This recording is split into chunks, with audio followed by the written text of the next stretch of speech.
So now the recording is in action. We're all set. And without further ado, ladies and gentlemen, Giovanna Massarotto. Giovanna, take it away. Thank you. Thank you so much, Volker, the Discussants, your institute, for inviting me. And yeah, it's a tremendous pleasure for me to present my latest paper, Regulating Tech Titans, What American Antitrust Can Learn from Europe, and to share a few thoughts on a matter that I think is of immense interest for the antitrust community in both sides of the Atlantic.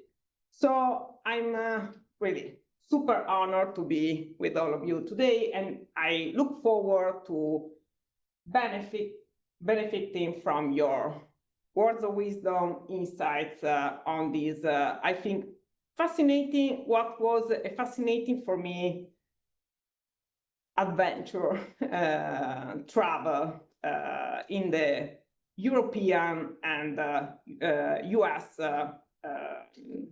history of competition law. So the roadmap of the paper. So just to briefly give you an overview of the structure of the paper, first of all, I deal with the issue that antitrust is back thanks to digital markets after being declared dead by the renowned judge and antitrust scholar Richard Posner. Antitrust is now, there was a revival of antitrust law all over the world, not only in the US, thanks to digital markets. And the key issue in antitrust all over the world is how to regulate what I define, what I call tech titans, but what are also known as big tech, tech giants, and include large digital platforms such as Amazon, Google, and so on. And interesting enough, Europe came up with an interesting approach to this issue, how to regulate tech titans, which is the Digital Markets Act. So I explored this European interesting solution to understand whether this solution might fit, might work and be supported in the US through an historical and comparative analysis to assess whether the DMA solution might be an option that the US has on the table to regulate tech titans. And I close and my paper drawing some lessons for the US from the European experience. So starting from the revival of antitrust in the digital economy, I think a few will doubt that these large technological companies are reviving the threat of monopolies such as Standard Oil, AT&T in the US, and the idea that these powerful companies are threatening a democratic system, so our economic democracy. And this revival came along with a paradox. So these large technological platforms didn't just enable antitrust to be back, but also came along with what the present FTC chairwoman Lina Khan referred to as Amazon antitrust paradox. What does it mean, this paradox? So it means that, we have this apparently concentration of power in digital platforms, but there are some issues with respect to enforcing antitrust law in digital markets. So to address monopolization concerns in digital markets, for example, these markets are very dynamic, so they are difficult to define, and we know as an antitrust scholars that we need to define a market. Second, we need to assess a monopoly power in a defined market.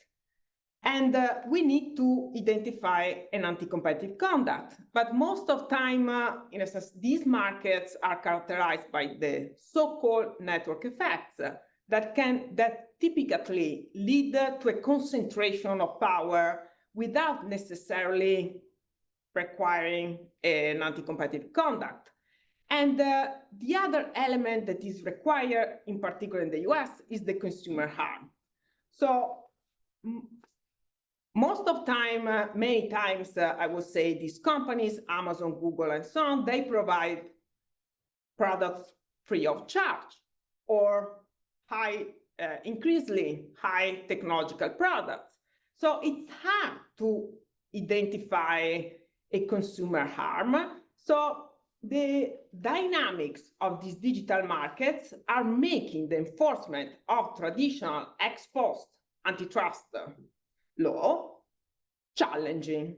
And so how to deal with this problem, in a sense, how to make sure we are enforcing the principle of competition appropriately in a digital context, Europe came up with this solution. So rather than only enforcing antitrust law by using a traditional ex post approach, Europe introduced the Digital Markets Act. What are the main characteristics of this new European law? So this new European law enforces ex ante, so it's an ex ante regulation that imposes by default to companies that are defined as gatekeepers of the critical digital markets. So gatekeepers are identified based on thresholds that are related to company size, such as to market turnover, number of users. And so the idea of the Digital Markets Act is by targeting companies based on their size, importance of the economy, to impose by default a set of prohibitions and obligations that typically require an ex post antitrust evaluation of this conduct. So I thought, okay, this is interesting, this European law solution on how to regulate these large technological companies. And it's particularly interesting for the US. Why? Because 5 out of 7 of these gatekeepers are actually US companies. So I think it's extremely important for the US to understand the roots, the foundations of this European law. Among the prohibitions, there is the prohibition of self-preferencing, and among the obligations, there is data portability or interoperability. So as mentioned, remedies that from my experience, I always see imposed after an antitrust investigation case by case. So let's move on to my research question. So my research question is, okay, this is a new solution, a new proposal that comes from Europe. Would the DMA type solution, so this formalistic way of regulating companies because they are powerful company and they are raising this monopolization concern that we hardly can tackle with traditional antitrust, be successful in America? And to address this question, I searched for the DMA core features in both the US and European framework, and identified the core features of this law in the DMA legal framework, which is the formalistic way of approaching the regulation of this platform, so through a legal framework. The DMA approach, which is the approach of increasing government power to regulate markets. The DMA scope, which is the scope of targeting companies because they are big, because they are powerful, and the DMA purpose, which is the DMA purpose of ensuring contestability and fairness. So I searched for these core features in 3 important schools of economic policy in Europe, because I wanted to understand, okay, where these core features come from. And so I started my historical analysis from the historical school, which was particularly important from the middle of the 19th century until the Second World War. And I could easily find the DMA legal framework, approach, and purpose, because the idea of the historical school was a central plan economy. So the idea of a strong state managing, regulating markets. And also the fairness as purpose was easily captured by the historical school, because the historical school was based on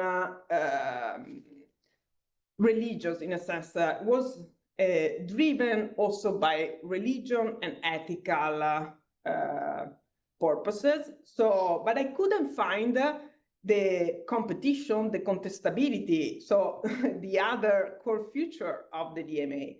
So my search was not done with the historical school, so I proceeded with the Austrian School of Economics, because interesting enough, the Austrian School of Economics was the school that opposed to the historical school with respect to its method and also with respect to the importance of competition. So, but I could not find any of the DMA core features in the Austrian School of Economics, because they were, like Austrian economists, from my reading of the history, didn't think that a legal framework was necessary to ensure competition. They believed that competition was necessary to enable human freedom. They believe in individualism, but they didn't think of this legal framework and strong state to regulate the economy. So afterwards, I started my investigation of ordoliberalism, which was really a great discovery for me, because it's such a rich and philosophical concept. I would not think of ordoliberalism as a mere school of thought. It's much more rich, sophisticated, and important in a sense.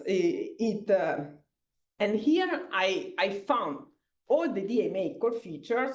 Why? Because ordoliberalism is far from being a monolithic concept. It developed in different strands. At least two I have identified: the Freiburg school and non-Freiburg, what I call non-Freiburg school. And it developed throughout at least 3 generations of scholars.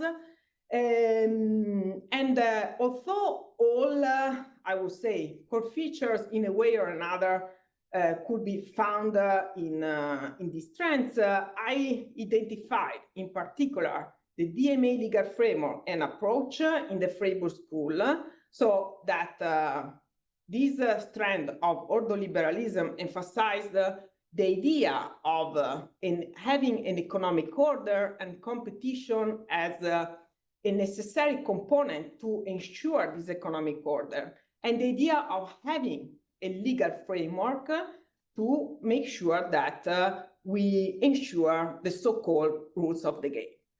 And in the non-Freiburg school, I found particularly interesting. I was struck by this other strand of ordoliberalism with respect to the introduction of the social market economy. So the idea that markets are more than just cannot be measured just in terms of efficiency of consumer welfare and so on, but it's a much more rich concept that includes ethical and social components. So here in the other strands, I found in particular the DMA scope and DMA purpose, especially related to fairness. And I also wanted to understand what was the foundations of the concept of competition and competition law, because the DMA complements competition law in Europe. So, and interesting enough, I found a strong influence of ordoliberalism also in the origin of European competition law. I know it's controversial, but from my analysis, I found interesting insights that made me think that ordoliberal played an important role, especially in the idea of competition as a constitutional, having a competition in constitutional terms. And I think it's something important that as a US scholar, but growing up in Europe, it resonates with me. So after going through, investigating the core features, so after this search in Europe of the DMA core feature, I went to the US and I started my investigation from Louis Brandeis' way of thinking of competition. Why Louis Brandeis? Louis Brandeis, in addition to being a justice of the Supreme Court, was an important figure in the field of antitrust, is well known for the concept of big is bad. And here I could easily find the DMA scope. However, I couldn't find the sophistication of thinking in order, of the social markets economy. So there were many pieces that were missing in the way of thinking, the ordoliberal way of thinking in Louis Brandeis. Then I switched to the Harvard School of Economics, the Chicago and the post-Chicago, and what I found from my research is that neoclassical economics drove these main US antitrust schools. And neoclassical economics is quite different from ordoliberalism because it's based more on using, in Europe, the historical school criticized classic economists for being too abstract. And they felt we need history, we need empirical studies to regulate, to manage the economy. And the ordoliberals felt, and the Austrian economists even more felt, no, we need more theories. And so in the Harvard School of Economics and Chicago were mainly inspired by neoclassical economics that were pro theories and pro using more robust mathematics to address the abstraction of classical economists. But I couldn't find in neither of these US antitrust schools the DMA core future, so any of the DMA core futures, and Harvard is different from Chicago and post-Chicago because Harvard School of Economics emphasized how the structure of the market matters.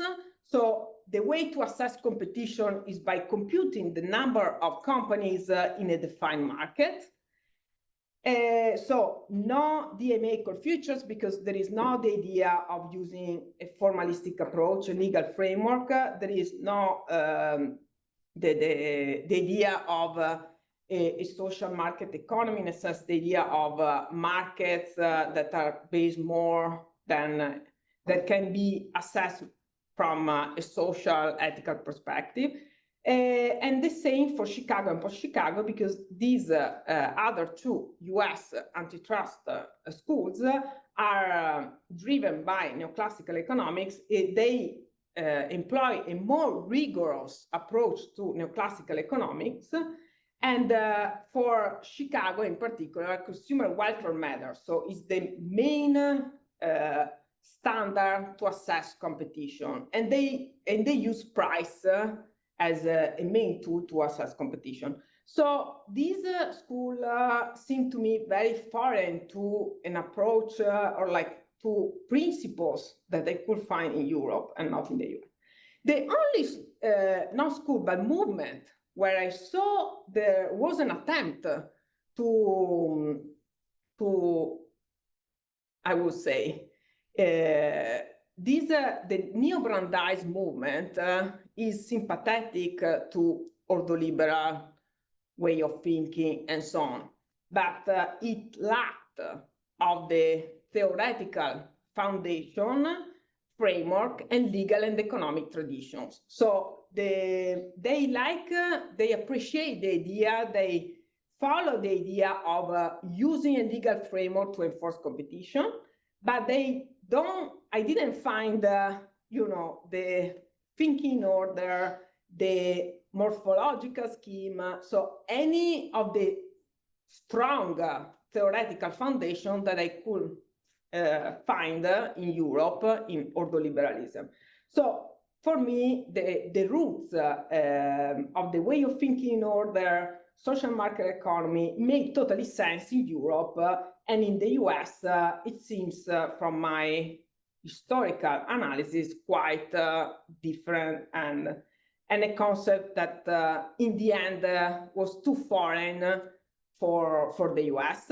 So going back to my initial question, would the DMA work in the US and be successful? I think the answer is no. Why? It's missing an ideology, the principle, something that can that enable a law, a DMA type law to stand in the US. Is missing not only the ideology is supported by a different legal and economic framework, a different history. So it's so to me is missing. So to me the DMA makes sense in Europe because there are some principle foundations that can support this law and can enable people to accept this law. In the US, no, from my legal analysis. So it's lacking the DMA ideology and framework, so the legal and economic structure. And what struck me the most is exactly the term competition. So the term competition in Europe acquires a very different meaning than in the US. Why?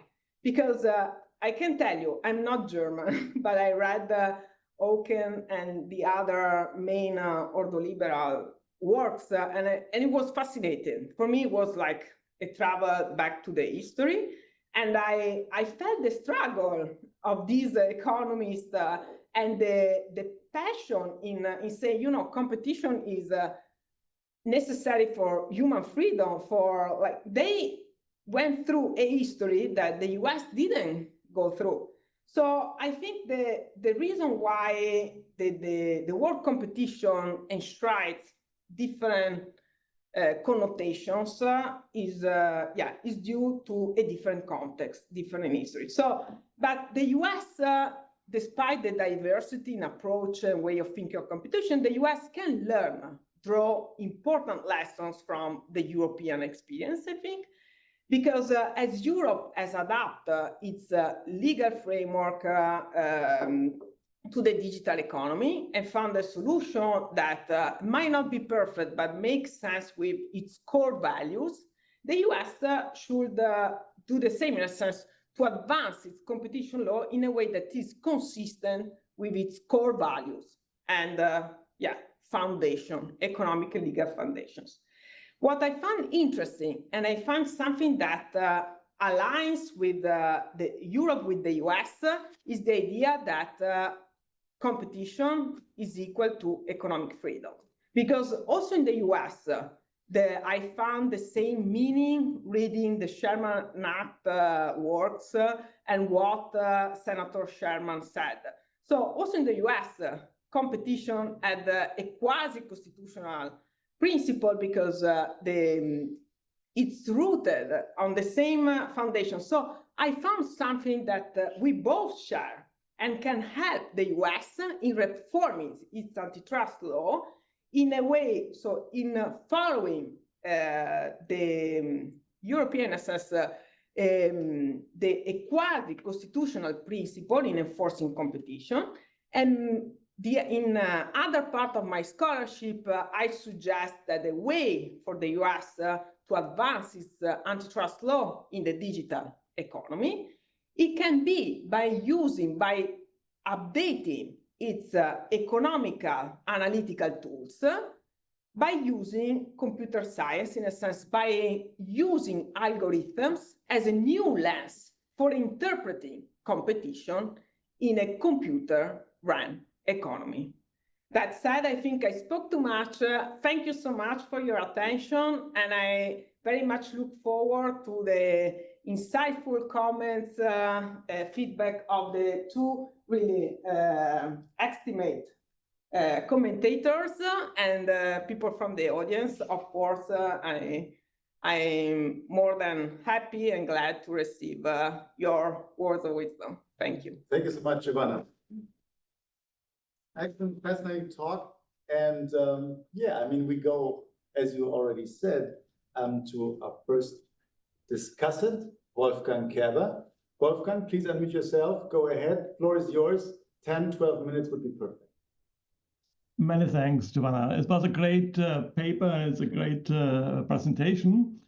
I think it's great that discussing ordoliberalism at all, because you also have a very thought-provoking thesis that ordoliberalism is a DMA ideology, and I'm a bit not so sure about that.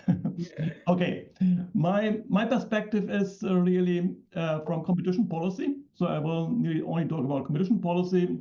I have done this all my life, competition policy. I made my PhD in the 1980s about competition policy, and I always had this ordoliberal background, so I know both discussions rather well, I think. Now, is ordoliberalism the dominant intellectual framework in European Union? Because you seem to assume that. I am very skeptical about this. So as long as I know, and decades ago already, ordoliberals in Germany have complained that nobody is listening anymore to them. Not in German, not the German government does not listen to ordoliberals, and not in the European Union. So I think also that nearly nobody knows ordoliberal thinking really, and has read Eugen or Böhm, and especially not in Brussels and DG Competition. I don't think that any economist of the chief economist team of economists has ever read ordoliberal authors. So I don't think that this is so present. It's true that the European Union favors regulation. Yes, it's doing it for a long time, but I think you don't need ordoliberalism for that. Ordoliberals are clear that they accept the need for regulation if it's necessary, yes. But if you look from the economic policy perspective, then they were always very cautious about regulations. So in any kind of concrete policy discussions in the last decades, the ordoliberals always were on the side more of deregulation than more regulation. Also in the 1980s, when there was a discussion, when you had Ronald Reagan in the US and Margaret Thatcher in the UK, we had a discussion also in Germany about supply-side economics, and here the ordoliberals always were on the side of really less regulation and for more liberalization, and more on the policy side of the Chicago School, for example. And they were political, always conservative, never progressive. And therefore, I am not so sure about really the influence of ordoliberalism on current events at all in competition policy. But there are still small ordoliberal elements, and I come back to this. Now, what is ordoliberal competition policy at all? I think most important is that we need competition policy, and you have emphasized this very clearly. We need competition policy, and both competition, both against the power of the state is against this, and the power of private firms. That's entirely true, and this is where the idea comes from. But I think they have not so looked so much at the absolute size of the firms. I think the discussion about that bigness itself is a problem and should be fought against, I think this is more a US discussion than a European discussion. I can say more about this, but I have not so much time. The point is that ordoliberals, if you go back into the 1970s, 80s, 90s, had never to say so much about how to make competition policy and apply competition law in a concrete way. So you don't find specific ordoliberal positions on that. For example, about the question, should resale price maintenance be prohibited per se or not? Such concrete questions. Ordoliberals had no position on that. It was more as a general philosophy that this is important. And therefore, you're entirely right. That very important was that we got Article 101 and 102 in the Treaty of the European Union, so 1958. This was, I think, an influence of ordoliberal thinking and was very important. But European competition law has only been selectively applied until the 1980s. So it was not very important. Only since 1980s, it became really important, and very important was then the introduction of the European merger control in 1989. And only since then became European competition law dominant in Europe. And at the same time, we got in Europe the more economic approach. So since the 1990s, you get a very economic approach in European competition policy. And the economic approach is post-Chicago economics. And this was no ordoliberal approach. This is exactly about consumer welfare. It's exactly what they did in the US, about effects-based analysis case by case. And we did the same in the last 25 years here in Europe, especially also in Article 102. So it's not so different between US and European Union. What is ordoliberal was when they introduced merger control in 1989 was that Germany was against the industrial policy ideas of the French government. So they had the ideas in 1899 to put into merger control also criteria of international competitiveness. This is exactly what we are now discussing with the Draghi report and von der Leyen, who wants really to reform merger policy in a sense that allowing more industrial policy for furthering the competitiveness of the European firms. This has been rejected in 1989 in the merger control, and this is ordoliberal because industrial policy is interventionism, and this is not what ordoliberalism wants. It's Ordnungspolitik instead of Protestpolitik, which is interventionistic. Now, this is more general. Now, I would like to say something about the genesis of the Digital Markets Act, more in a concrete way. So what we had is we had all these cases, these Article 102 cases against Google. And we know that the Commission, on one hand, was successful. They won in the court. But on the other hand, the remedies were ineffective. So this did not work. And then we got this huge discussion 2018 and 19, 20 in Europe, but all over the world about what to do with the big, this large power of the large tech firms. And we have a lot of reports, I was one of the co-authors of the first of these reports. This was a German report in 2018, together with Heike Schweizer, who unfortunately really died in the summer. And she was, it's interesting, she was really, has an ordoliberal background because she was a pupil of Messmecker, with whom you also have mentioned in your paper, and Justus Haukapp. And we wrote this first report commissioned by the German Ministry of Economic Affairs, which has some ordoliberal tradition in Germany. But the point is, we only thought about ex post control. How to reform ex post control? We never thought in this report, we never discussed it, ex ante control. Yeah, and all of us, Heike Schweizer, Justus Haukapp, and I have all an ordoliberal background. We never thought about ex ante control. And also the ministry did not thought at that time about ex ante control. I think that's interesting. And then we have in another step, the European report of Kremer, Montjoy, and also Heike Schweizer, the Vestager report, published in March 2019. And also they said very clearly that ex post control is sufficient. We need new theories about theories of harm, change the burden of proof and something like that. But they did not even discuss ex ante control in their report. And then came, I think, the decisive report. And I think the basic idea of the DMA goes back to the Furman report. And the Furman report was a UK report commissioned by the UK government. And Furman is a US economist. And together with other people from the UK, who came from different backgrounds, and I think they made the decisive step to the DMA. And I think the whole idea of the DMA and also then 19A also in Germany goes back to the Furman report. I want to explain it a bit. So the first thing is that they said, they were the first who said ex post control is not sufficient anymore. We need, in addition, an ex ante regulation. This is what they said.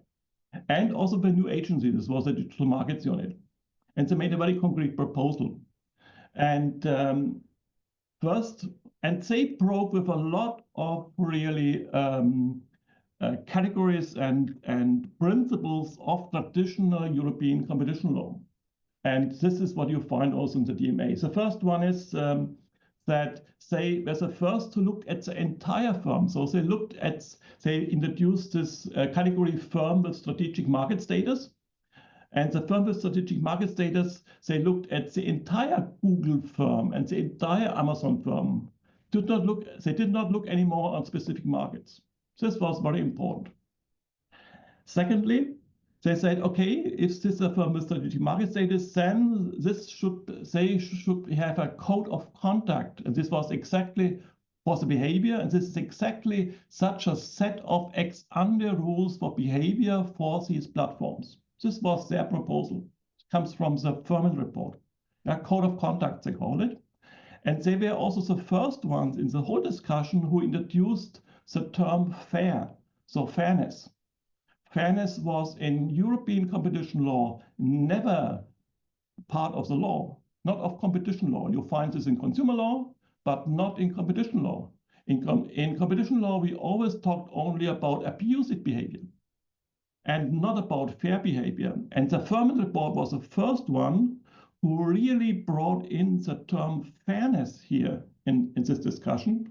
And talked about unfair practices of platforms, not abusive, unfair practices. This is what the Furman report did. And they also broke with the terms market power and market dominance. So in the proposal of the Furman report, you will not find the term market dominance, does not exist. And you won't find the term market power, does also not exist.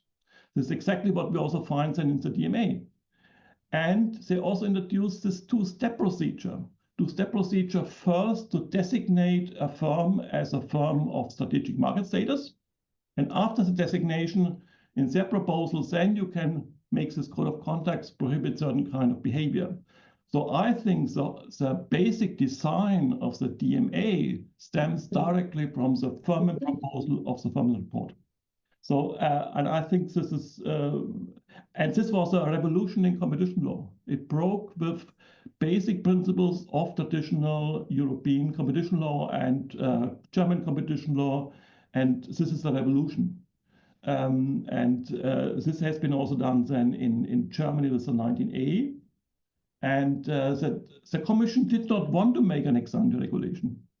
The point was that Germany made, so this was, the Furman report was in March 2019, and then in the fall of 2019, the German Ministry of Economic Affairs made their first draft version of the 19A in Germany. So this are the firms also addressing exactly these large tech firms, the firms with a paramount significance for competition across markets, and proposed their own kind of specific new, and this is based on the Furman proposal. And then the Commission was under pressure to do something on European level. And then they came step by step to this DMA proposals that they did. And I think and the point is, the DMA is a revolution in European competition law. And I think it breaks with basic traditions in EU competition law. Yeah.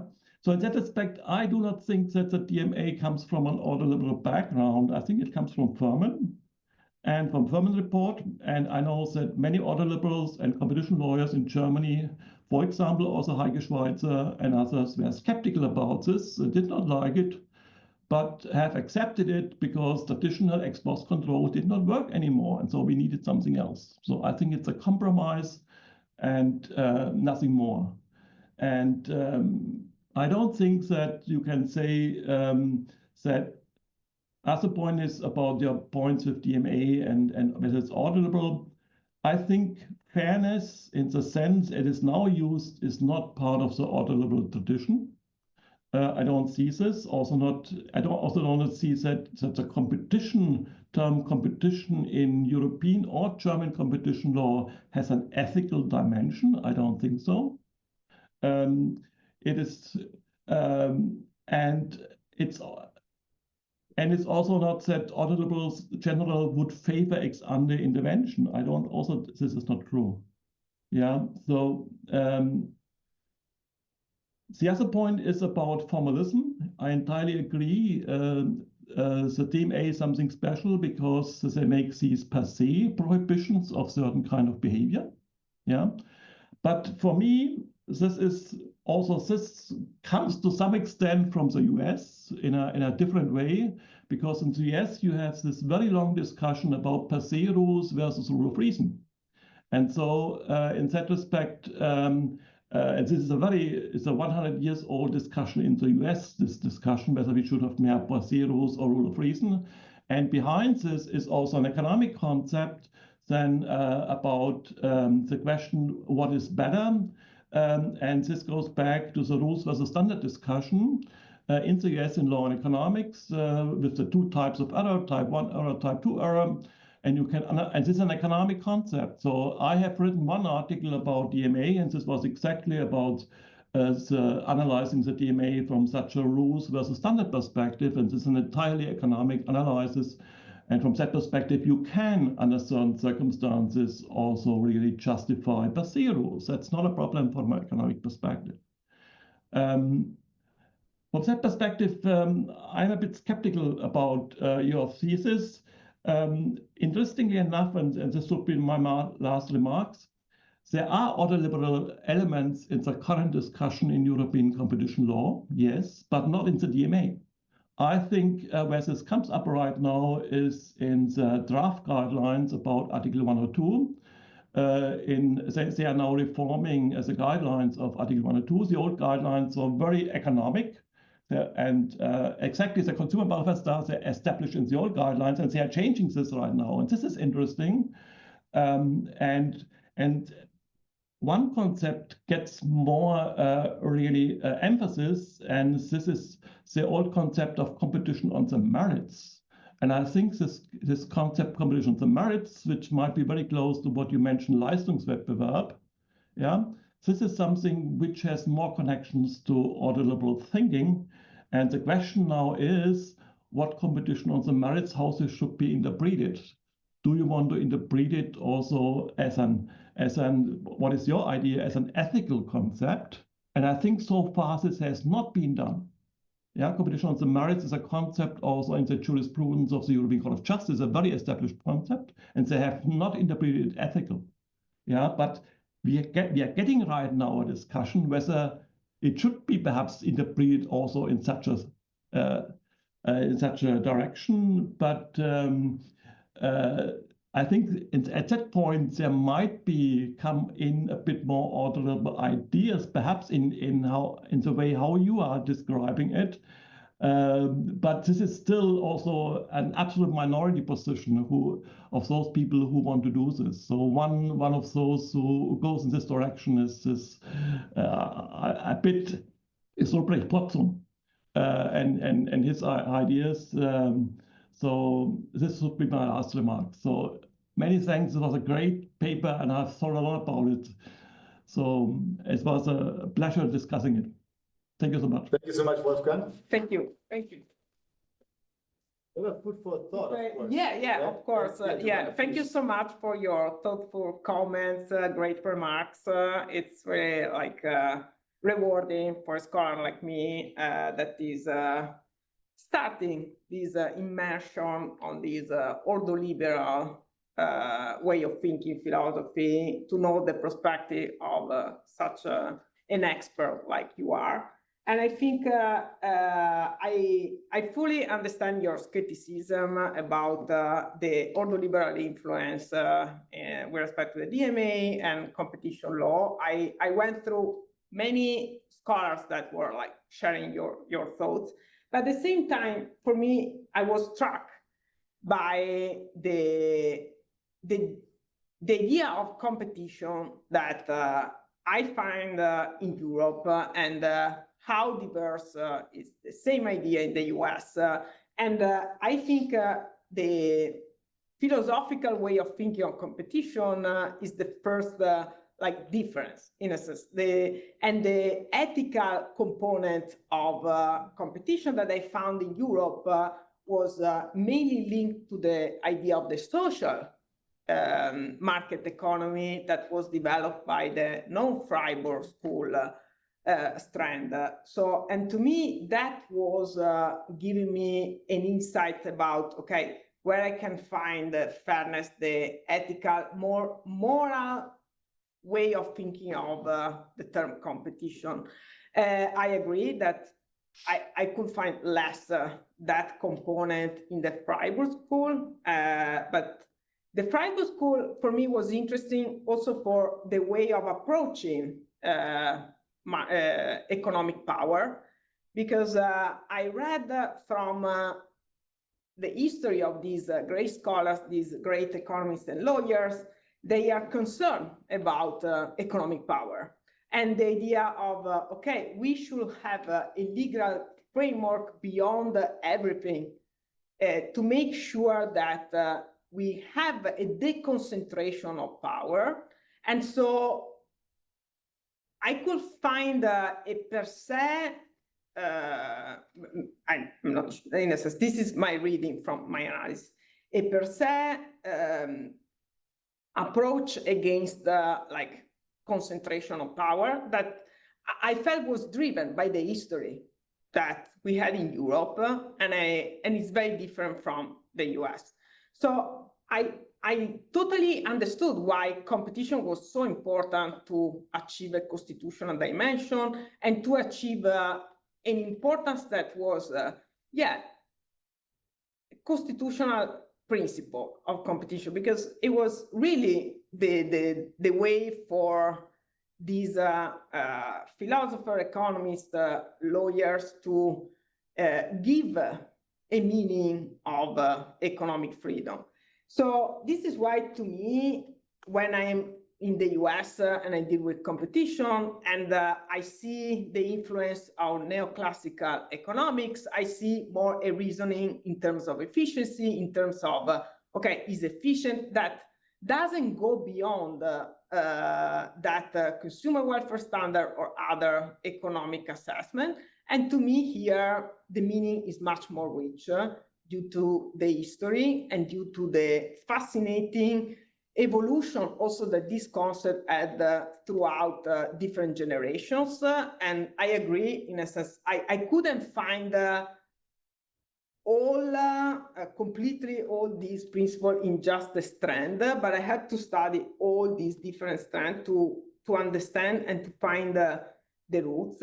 And this is why I found fascinating the ordoliberalism, because it's very different from the way it's in the US. Okay, we have Harvard School of Economics, and then it was superseded by the Chicago School of Economics that rejected. No, in ordoliberalism, there is an harmonious way of developing a concept, and it's so dynamic and so flexible that I think, okay, of course, what economists and philosophers thought in the 1955 was different from the 1980s. And I totally understand why there was this evolution in way of thinking. But I found interesting, with respect to ex-ante regulation, I agree that Heike, I had the great pleasure to meet Heike, and she's such an inspiration, an inspiring scholar. And I think, yeah, I felt honored to have this opportunity. And I agree that she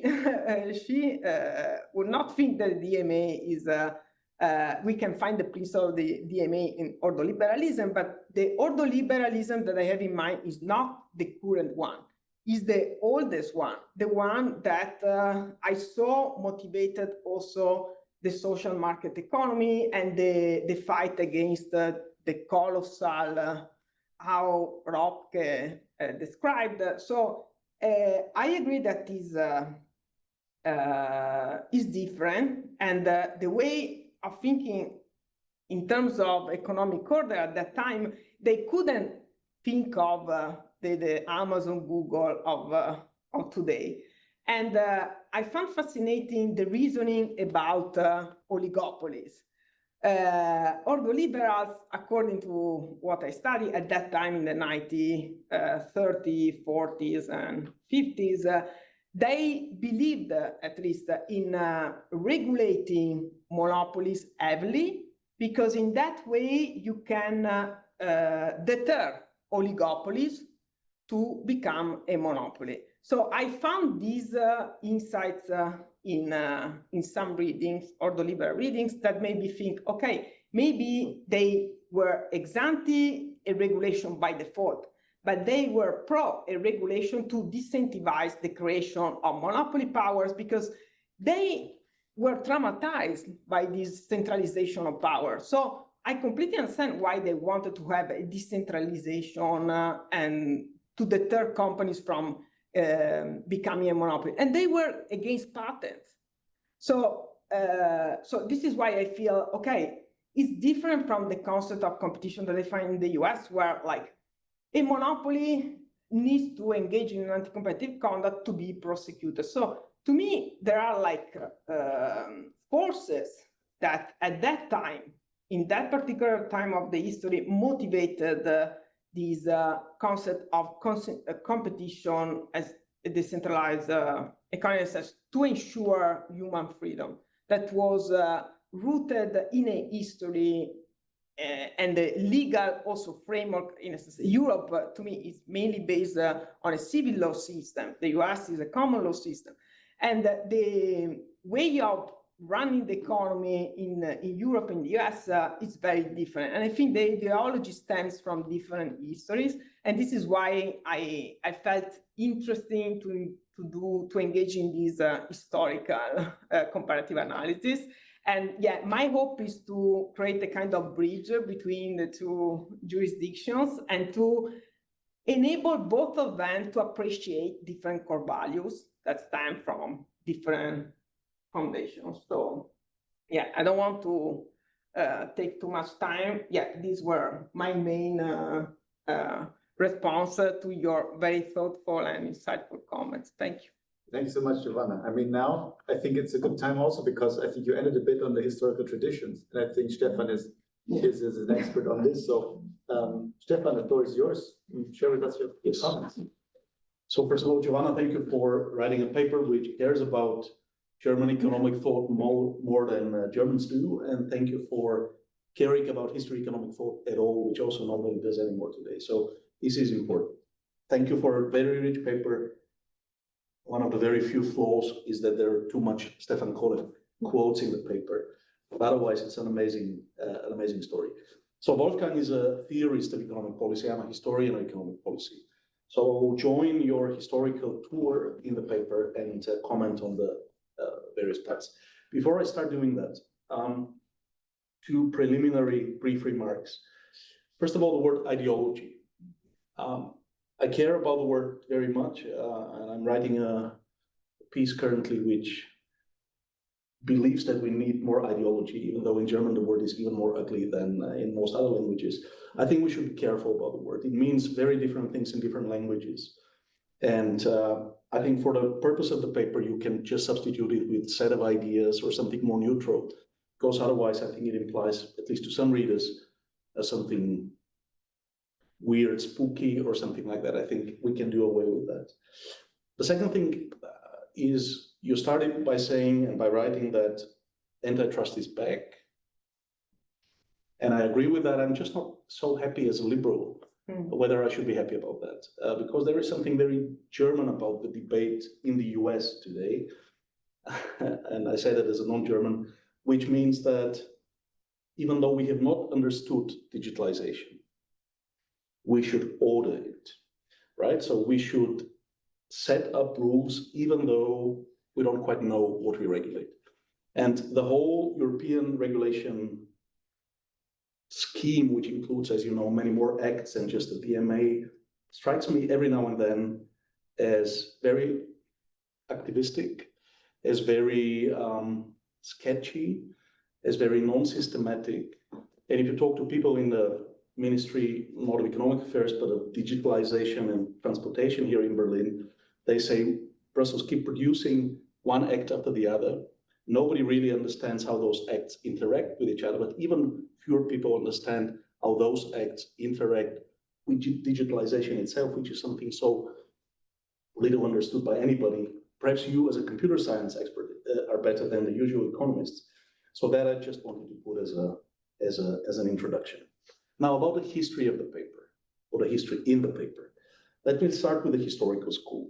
And I'm very happy that you do so, because it is important for some reasons. So first of all, it's interesting, if you look at American economics in the late 19th century and German economics in the late 19th century, it's very similar. And we are now in Berlin. So if you look at the American Economic Association and its founding, you see that it was actually founded by people who studied in Germany. Mm-hmm. So there is something very peculiar happening though. So even though those people agree about theory in many respects, they don't really agree about competition policy, right? So the German historical school, I slightly disagree with you, was not about central planning.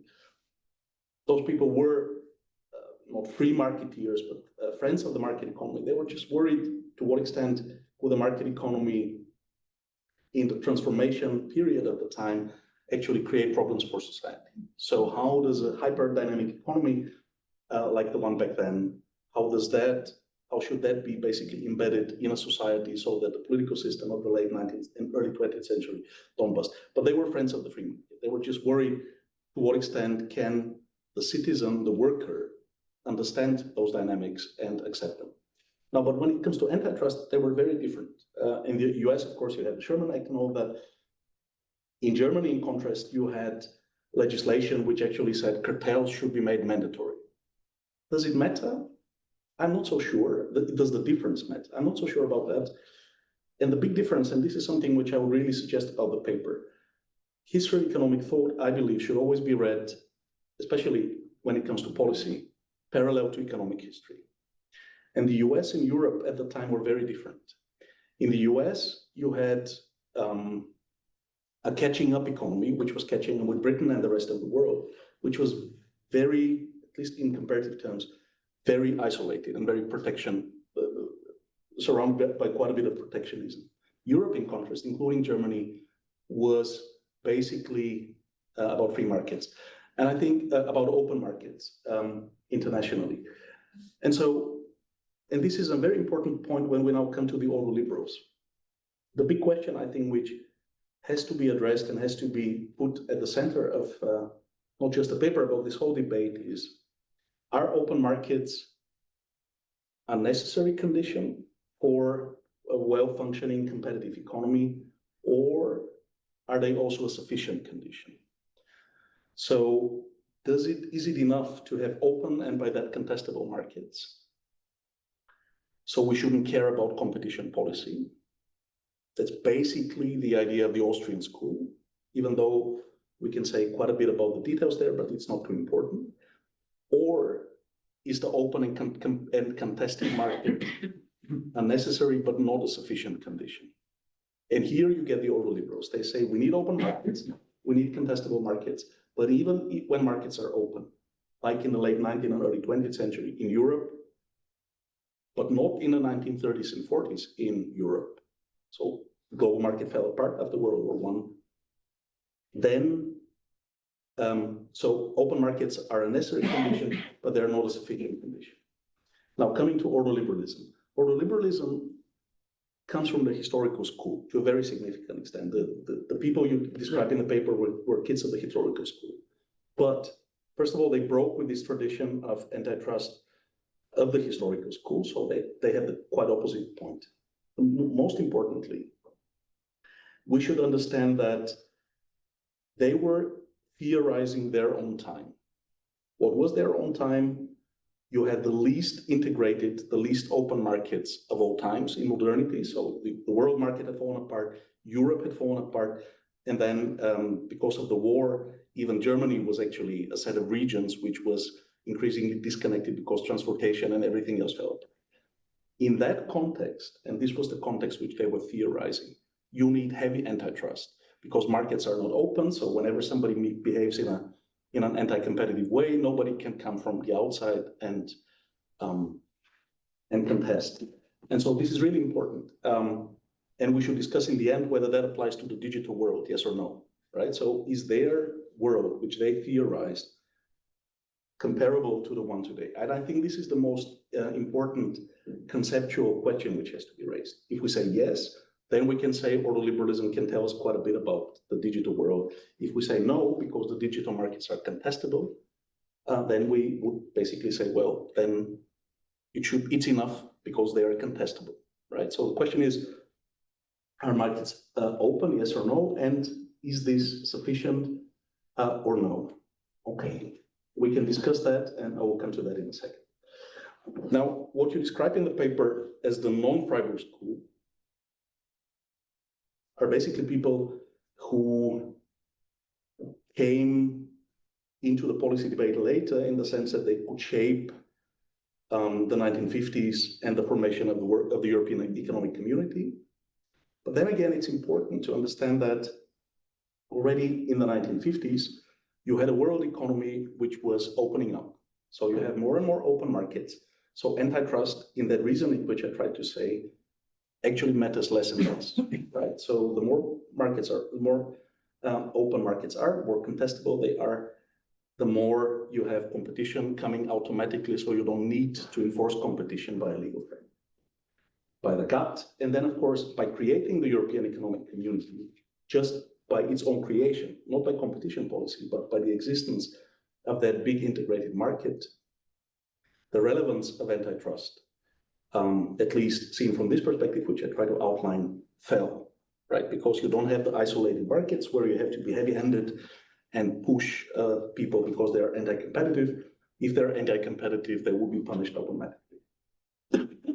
Now, Europe today and Brussels and ordoliberalism. I very much agree with Wolfgang that even though some people in the literature, and you quote them extensively, say that European economic policy and European competition policy in particular was of ordoliberal making, and even though that might have been true in the 70s, it's ahead of my time, I'm born 81, or in the 80s, I agree with Wolfgang that when competition policy became a practical thing, you got the more economic approach, which is heavily hated by the ordoliberals of the time, and right, so you have this influx of non-German thinking into European competition policy when it actually would have been important.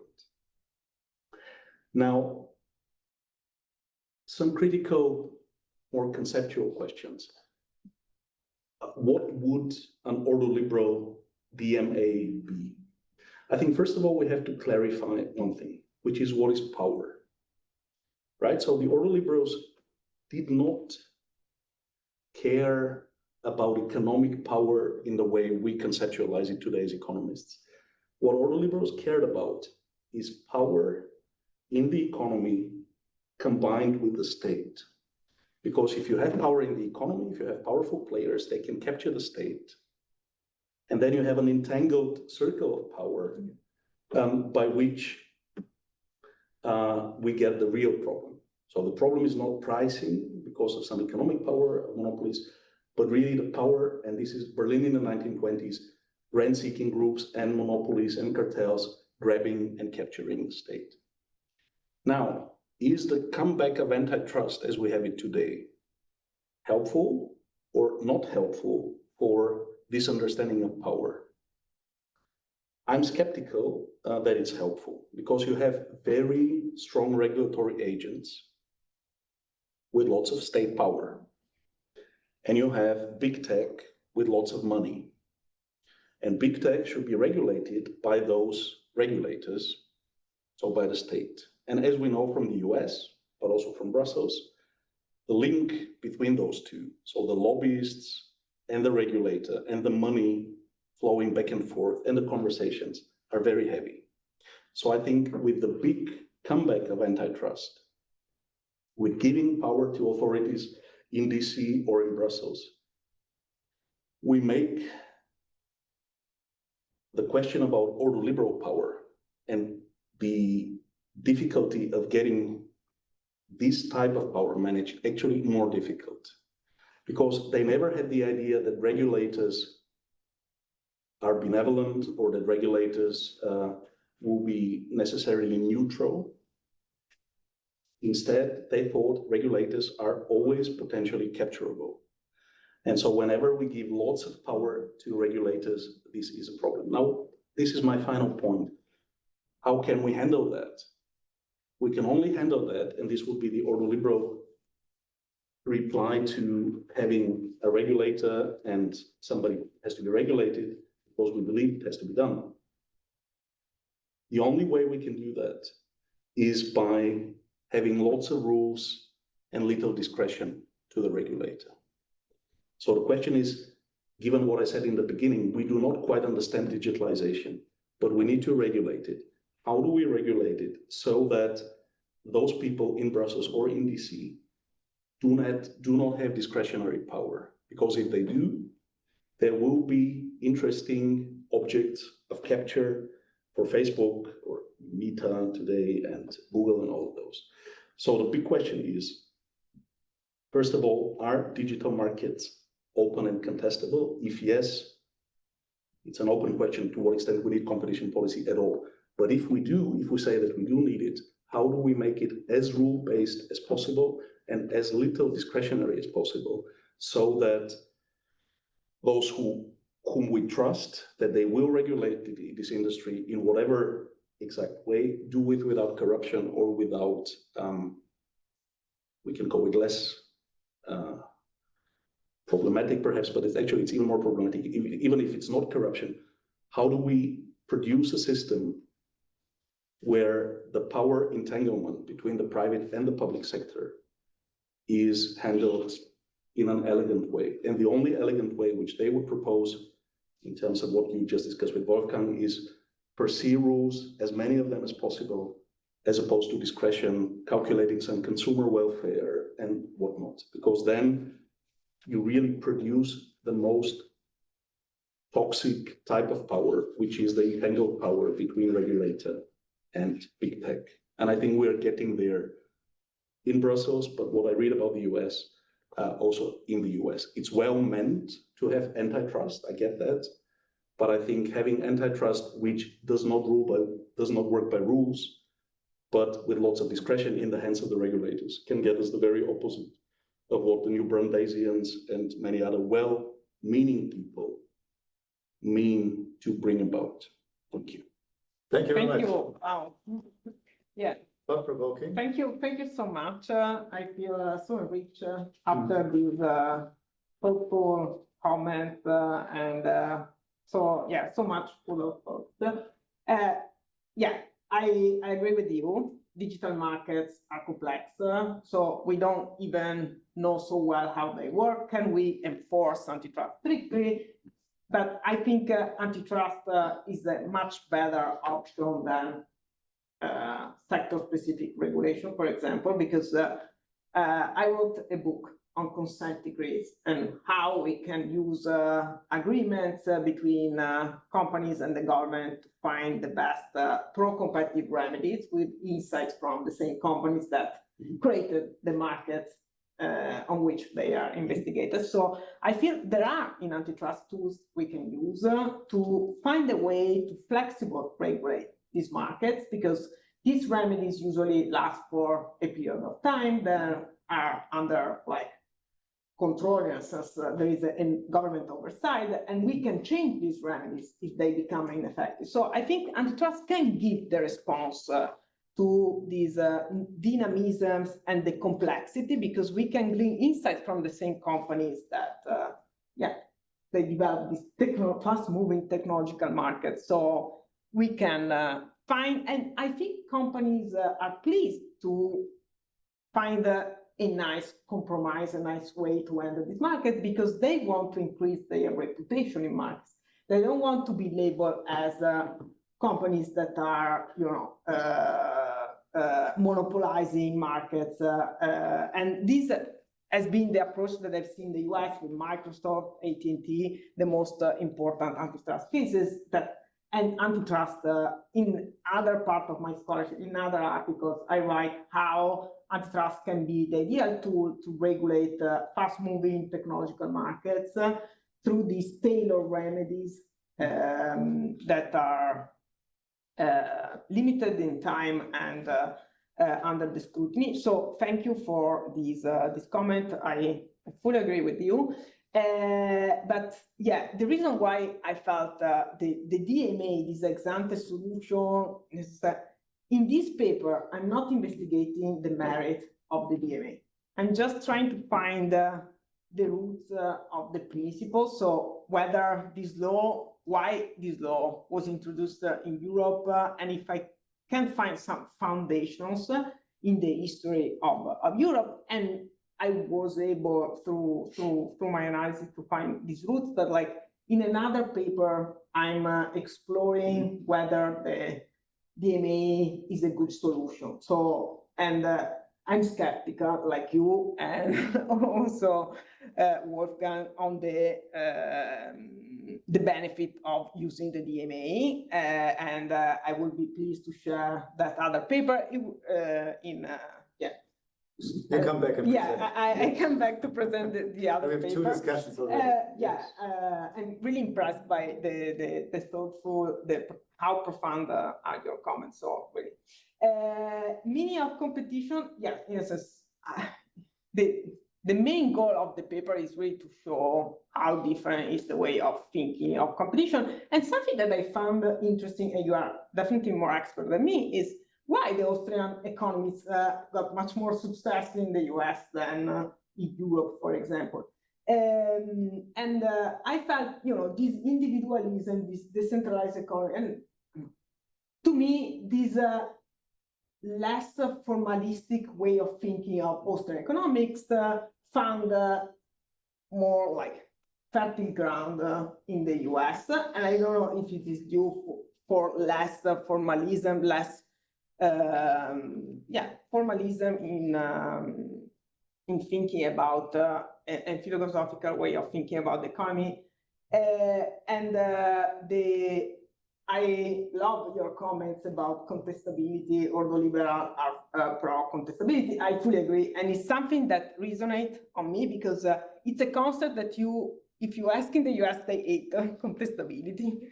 They think, okay, no, it's not the goal of antitrust. It's not about contestability. It's really a controversial term in the US. So I'm pleased that you emphasize how contestability is in the DNA of ordoliberal. And I think I agree in a sense that from my reading of ordoliberalism, I found that contestability was a key component due to the history. And the fact that contestability was linked to, a concentration of power of central planned economy and, a history that, as mentioned, is really European-based. Historical school, I agree in a sense. What I found interesting about the historical school is that they saw, price war as anti-ethical, and they felt that it wasn't good for the society in a sense. So that was a concept that made me think, okay, they didn't believe in competition, because the same, if you read Frank Knight, the ethical competition, what remained from my reading of that book was that the concept of competition cannot really be ethical in a sense that when you compete, there is the struggle of people to win a competition. So this moral thinking about competition, in principle, maybe, is in contrast with the same idea of having competition in the first place. I love your comment about the non-Freiburg school, how it developed in a different time frame, and I agree, where markets were different from the time of the Freiburg school. And so this is why I wanted to emphasize how different is something like ordoliberalism from Harvard School of Economics, Chicago School of Economics, because it's something that constantly changes its dynamic, and it's a flexible philosophical concept that follow different time in the history. But I'm not so sure the concentration of power we are dealing today, it's so different from a concentration of power that was felt at that time. Because to me, what you told me about the regulatory capture is the main concern in the US. The main concern that had the neo-Brandeis movement was that these big corporations were like prevailing the government, in a sense, influencing the government in a way that antitrust was not enforced, was that. And Richard Posner made it clear in his speech at the Stigler Center, say, antitrust is that because it's too much politicized, and the regulatory capture was the main cause, at least from my studies about the critiques and why there was this under-enforcement of antitrust, and why there was the revival of antitrust through these neo-Brandeis, in particular through this neo-Brandeis movement that raised, I think, similar issues that were raised by ordoliberals, but I couldn't find, of course, the tradition, the legal and economic tradition that is linked to ordoliberal here in Europe. So sometimes I think of the concept of competition in Europe as the concept of free speech in the US. We will never grasp the same meaning of the term free speech that there is in the US here, because we have a totally different history, a totally different economic legal framework. I come from Italy, I had the influence of the Catholic tradition and so on. So I believe in free speech, etc., but I feel that the meaning is different due to the history and the context in which this term is employed and used. So yeah, from my side, I cannot express how grateful I am to both of you for sharing your incredible knowledge on this topic. And I'm sure also the audience feels enriched. Thank you so much. Thank you so much.